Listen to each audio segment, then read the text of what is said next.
baseado nisso que é físico, certo? Que vocês estão vendo aí que é físico, trouxeram esse conceito para o mundo computacional. Então, o que são containers computacionais, né?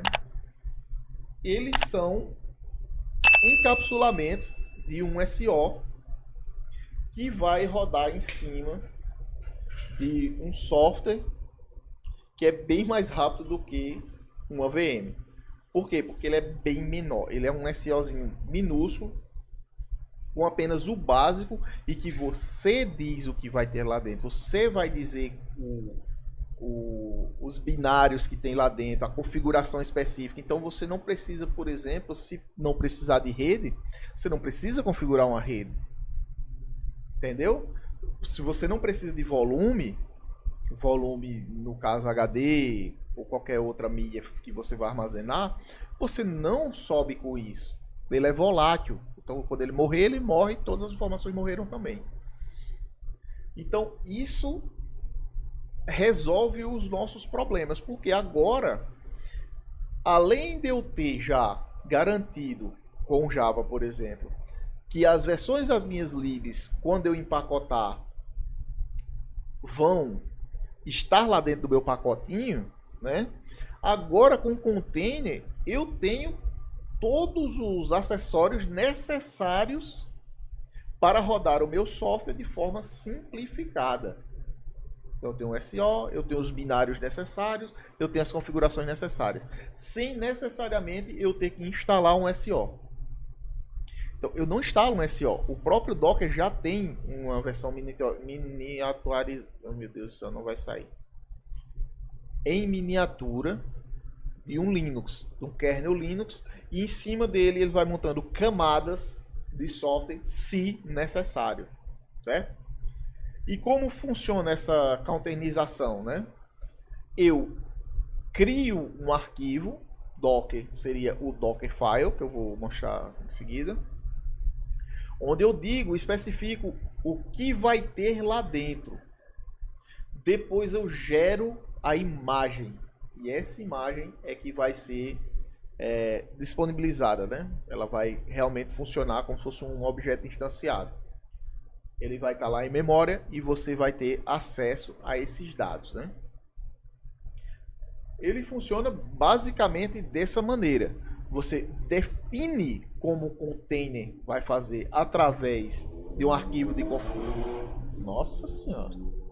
Do arquivo de configuração chamado Dockerfile. Executa comandos de terminal depois de instalar o Docker, obviamente, já que a gente está trabalhando com Docker. E ele vai buildar uma imagem. E essa imagem vai ser executada no lugar de execução de uma VM. Ele vai criar, entre aspas, bem grande, tentando abstrair, para ser o mais didático possível. Ele vai criar uma mini VM em tempo de execução. Eu não vou precisar de um VirtualBox ou qualquer outro virtualizador para criar esta versão. Eu vou ter um gerenciador de containers, que é o Docker, e em tempo de execução, com um comando, uma linha de comando, né? Uma linha de comando no shell script ou qualquer coisa do gênero, no CMD do Windows, né? Eu vou conseguir executar essa VM, certo? E meu software vai automaticamente executar. Por quê? Porque você diz dentro do Dockerfile até os comandos que vão ser executados em linha. Só que tem problemas, né? Nem tudo são flores. O Docker funciona com camadas. Então, cada linha que você adiciona no Dockerfile é como se você adicionasse uma camada no software. E isso, se você ficar buildando, adicionando coisas e buildando, adicionando coisas e buildando, ele vai ser um processo lento. Para isso, ele tem alguns processos de otimização dessas camadas, certo? Já que, como eu falei, é configurável, né? Então, cada coisa que você coloca no Dockerfile, ele vai aumentar uma camada porque ele aumenta um grau de configuração.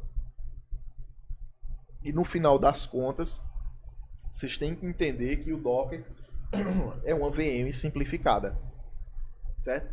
Em vez de você parar, instalar um VirtualBox da vida ou qualquer outro virtualizador, instalar um SO, preparar o SO para a execução daquele software, usar um servidor de aplicação, às vezes, né, dentro desse SO, se fosse um contexto o Java, por exemplo, né, antigamente, você teria que colocar um JBoss, dentro desse JBoss você tem que colocar as libs disponíveis lá dentro do JBoss, para que seu software, né, servidor, cliente-servidor, funcionasse, você tem que colocar essas dependências dentro do JBoss.